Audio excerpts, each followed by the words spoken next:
Welcome back to another ep where I give it to you raw, uncut, straight to your gut. Something real, something you can feel. Doing a reaction to his sister lost her life in the Chicago streets. His next move was revenge. Shout out to Tony Two Times TV. Let's get into it. Like and subscribe. I appreciate all my supporters. Believe in the eye for an eye. If they feel like they know who is responsible or feel like they know somebody who has something to do with it, then some people go the other route and take the law into their own hands with no questions asked.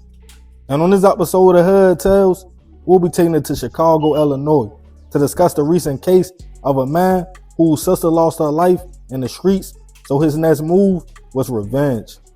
Just last month, 38-year-old Zenobia Weatherspoon, nicknamed Z by family and friends, was navigating life in the shop. Described as loving, a warm person with a positive attitude about life and good spirit. Everybody in the back of the yard's neighborhood where she lived at had love for the beautiful woman who often helped out in the community by offering her services, babysitting neighborhood kids, and what she loved to do. She was saving up money while taking care of her own mother, as she was also her caregiver. But she was pursuing her dream of becoming a nurse, as Z was attending nursing school. Z was very close to her family, and everybody was rooting for her to pursue her dreams, as it seemed her gift was helping and caring for others. It seemed the sky was the limits for the beautiful and loving young. It's crazy, she pursuing a life like that, take care of herself in nursing, because that's a hell of a job. But I agree with her brother. I believe in an eye for an eye, and I believe in tit for tat. If you kill my dog, I'm gonna kill your cat.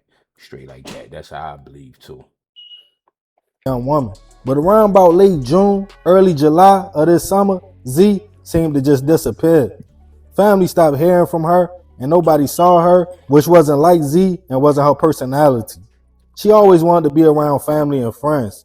As a few days went by, her family filed the missing persons report with the Chicago Police Department. They also went to talk to a few of Z's friends, but nobody claimed to see her or knew where she was at. But on July 11th, police received a call to respond to a horrific scene in the 700 block of West 54th Street in the back of the yard's neighborhood, just 2 blocks from where Z lived at.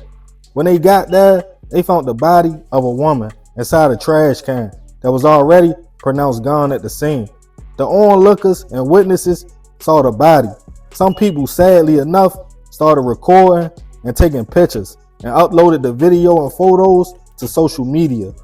As these family members saw what was going on in that area of the city and the post of a woman being found in their neighborhood, they noticed the clothes she was wearing and their hearts dropped. The clothes matched one of Z's outfits she would often wear. To their horror, they came up to their own conclusion. That was in fact their missing loved one, and they were unfortunately right. As police later confirmed, it was Z. But the family were hit with more grief by having to find out the devastating news through social media, a post and a video. An investigation soon started, but police couldn't determine the cause of her passing. Only the fact one of her friends allegedly discovered her body. Z's family spoke out about the pain of losing her, including her younger brother, 34-year-old Javan Weatherspoon. He spoke highly of his sister, stating how much she was loved, how much of a good person she was with a bright future. He wanted answers, as he let it be known his sister wasn't into nothing crazy and lived a regular lifestyle. The situation just didn't sit right with Javan. Other family members spoke out as well and wanted justice, as they were scared the case would just go cold. Like so many women of color, cases seemed to go. At a vigil and balloon release for Z, her loved ones clearly was in pain. They just wanted to know what happened. But it wouldn't take long after the news hit the community. The streets started talking, as they always do. Some say the last person they seen Z with was her homegirl, a 45-year-old woman who we will call Asia for the sake of the story. The same woman who allegedly found Z's body. Some felt her own friend was hiding things and knew what happened to her. As the family fought to get the video and images of her body off social media, they now had another fight on their hands. The streets was pointing fingers at Z's own circle. In pain and wanting answers about his sister, Javan hit the streets on July 19th.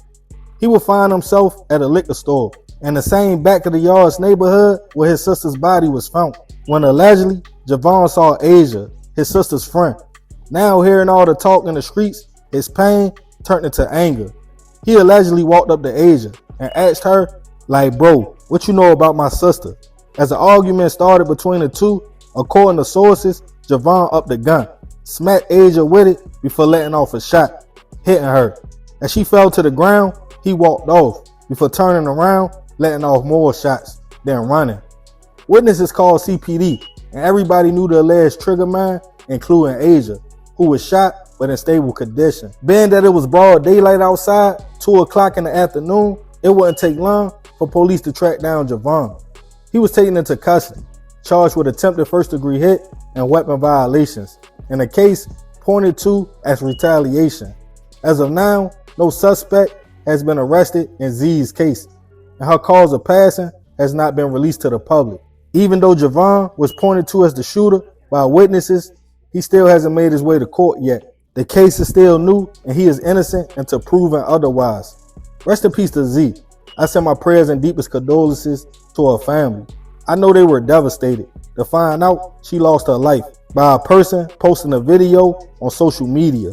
Sometimes, as humans, we see so much, we become desensitized. And after finding out that way, hearing one of her friends might have been hiding something, if Javan did move on that, like they allegedly said he did, I can only imagine his anger. His sister found in the alley and feeling like people was playing in his face. It would make most people snap. But I want to know y'all thoughts on this situation, fam. So I'm going to leave it open for discussion. Let me know how you feel about this one in the comments. And remember, Yeah, I can understand his pain, anger, and all that. You know what I'm saying? But fortunately, the chick wasn't twisted.